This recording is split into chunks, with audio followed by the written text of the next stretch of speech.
مرتبہ ابھی کچھ عرصے پہلے الہ آباد حاضری ہوئی تو حضرت اقدس مولانا شاہ قمرالزمان صاحب دامت برکاتہم مدرسے میں لے گئے اور مجھے فرمایا کہ تمہارے پیر صاحب حضرت مفتی محمود صاحب جب ہمارے یہاں تشریف لائے تو یہاں پر طلباء کے سامنے انہوں نے بیان فرمایا ہماری درخواست ہے۔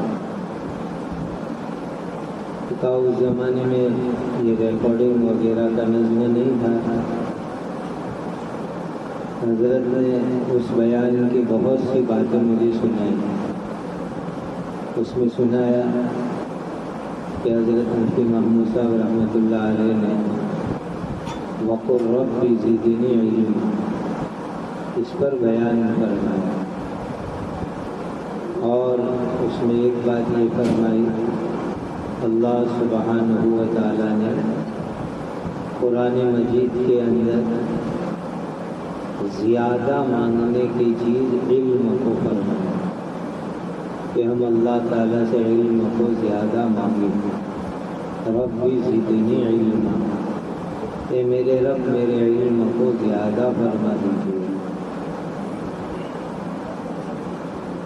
ایک بڑے اللہ کے ولی کا فرمان ہے،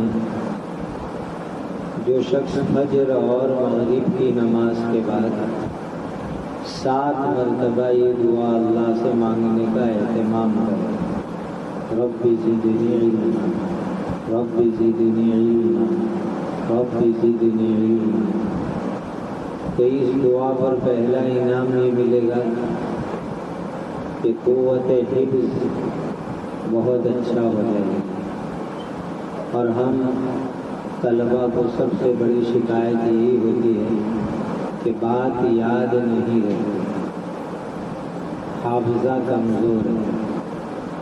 تو اس دعا کا پہلا نقد فائدہ یہ ہے کہ قوت حفظ بہت عمدہ ہو جائے گا۔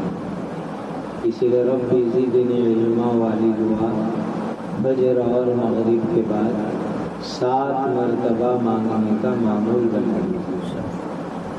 دوسرا فائدہ اس کا یہ کہ جو علوم اب تک پڑھ چکے وہ مستحضر اور تازہ رہے ہیں۔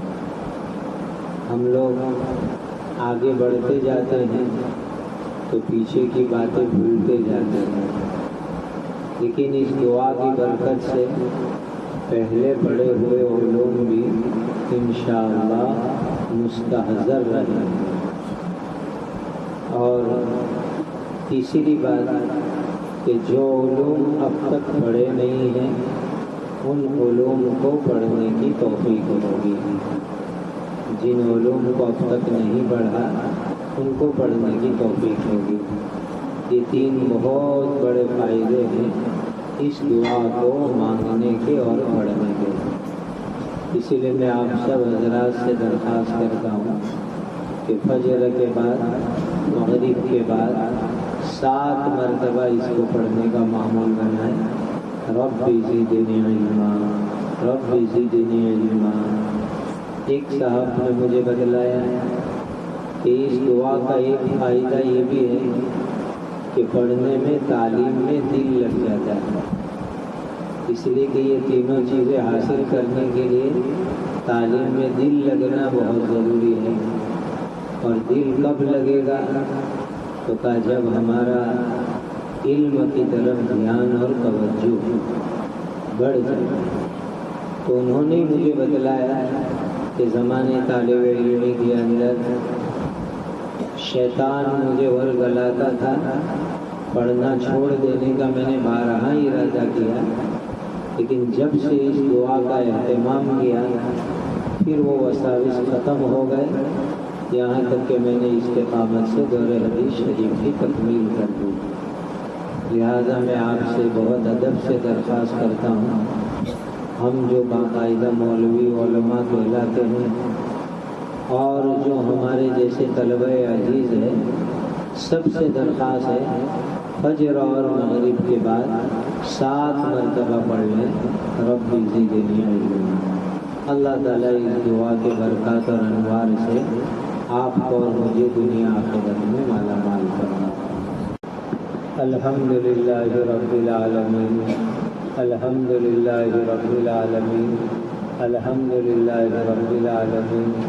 اللہم صل علی سیدنا محمد وعلی آل سیدنا محمد صلاۃ تنجینا بها من جمیع الاحوال والآفات وتقضی لنا بها جمیع الحاجات وتطہرنا بها من جمیع السیئات وترفعنا بها عندك على الدرجات وتبلغنا بها أقصى الغايات من جميع الخيرات في الحياة وبعد الممات إنك على كل شيء قدير يا ذا الجلال والإكرام، يا ذا الجلال والإكرام، يا ذا الجلال والإكرام۔ ربنا آتنا في الدنيا حسنة وفي الآخرة حسنة وقنا عذاب النار۔ اے اللہ اس مدرسے کو بے انتہا قبول فرما، صبح قیامت تک ہر خیر کی ترقی کے ساتھ اس ادارے کو جاری ساری قائم دائم فرما، اس کی تمام ضروریات خزانہ غیب سے عزت عافیت سے حلال طریقے سے پورا فرما، خارجی داخلی انتشار سے شریروں کی شرارت، فتنوں کے فتنوں، مکاروں کے مکر سے اس ادارے کی ہر ہمیشہ حفاظت فرما۔ اے اللہ طلباء کو علوم نافعہ، اخلاق فاضلہ عطا فرما۔ نبی کریم صلی اللہ علیہ وسلم کا امتی پوری دنیا میں جہاں پر کہیں پر بھی ہے، ہر جگہ صحیح نہج کا مکتب قائم کروا دیں۔ جو مکاتب اور ادارے پہلے سے چل رہے ہیں وہاں قرآن اور دین کی تعلیم کا صحیح بہترین نظم قائم فرما دیجیے۔ ہم سب کو موت تک اپنے دین کی مقبول خدمات کے لیے قبول فرما۔ وصلی اللہ وسلم علی سیدنا محمد وعلی آلہ وصحبہ اجمعین۔ سبحان ربک رب العزۃ عما یصفون وسلام علی المرسلین والحمد للہ رب العالمین۔